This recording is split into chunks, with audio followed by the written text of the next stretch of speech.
Captain, big surprise. We're going to talk politics instead. Good morning. Good morning, Bill. How are you?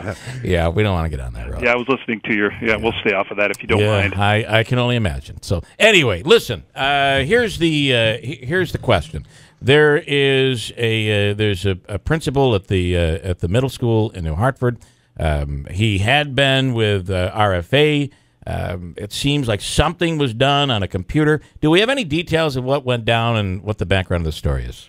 Well, certainly I must keep some of the information general, but I can tell you essentially what occurred was back on September 16th, the Rome Police Department received a complaint from Rome School District officials, and they were alleging that there was unauthorized access made to the district's computer system.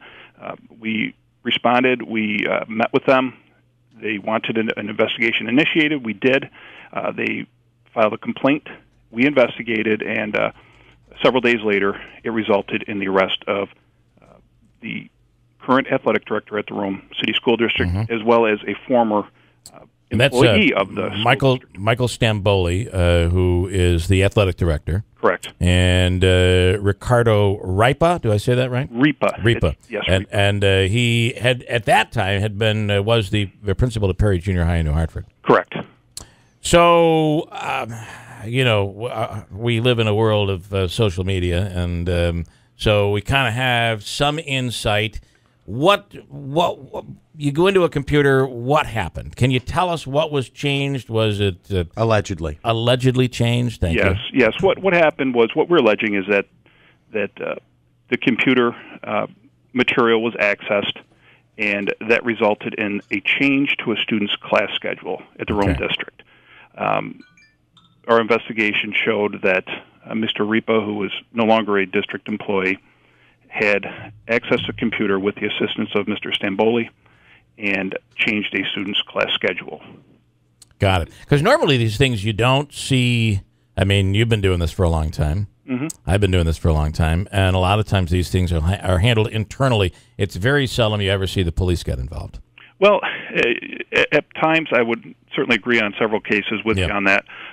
However, our job as police officers and detectives is to proceed as the victim or the complainant wishes. In this case, they wished for prosecution, investigation, and if probable cause existed, to make an arrest, and that's what the outcome was on this case. In this day and age, boy, computers, you get involved. I mean, there's a thumbprint. There's a print left at every turn, it seems. Yeah, yes, there is. There certainly is. Captain Bates, can I ask, change to a class schedule? So the allegation is that there wasn't any altering of grades.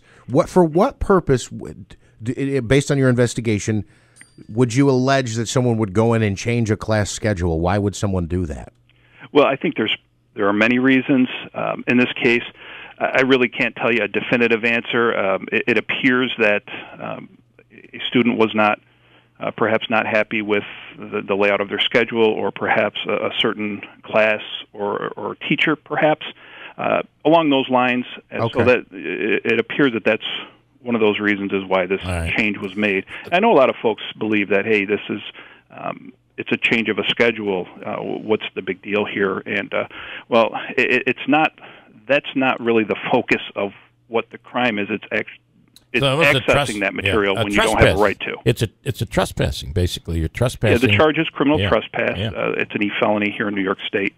And can I pin you down on one? And again, you don't have to answer it, but we keep hearing it was changing a grade. You're saying that is not the case. That is not the case. Okay, it was I think that's a schedule change. That's important to get out there because I've heard that too. Yeah, I know I've heard several rumors myself of varying degrees of what people are saying, both on social media and verbally in the public. But the fact is, it was a change to a class schedule that was made. All right, and I think that's significant. And listen, my wife's a teacher, and we have kids. We all have kids, and a child getting a certain teacher, or maybe there's a personality issue there, and everybody has their preferences. So you see this type of thing happening every year at schools. I'm not sure that you see it going quite this far.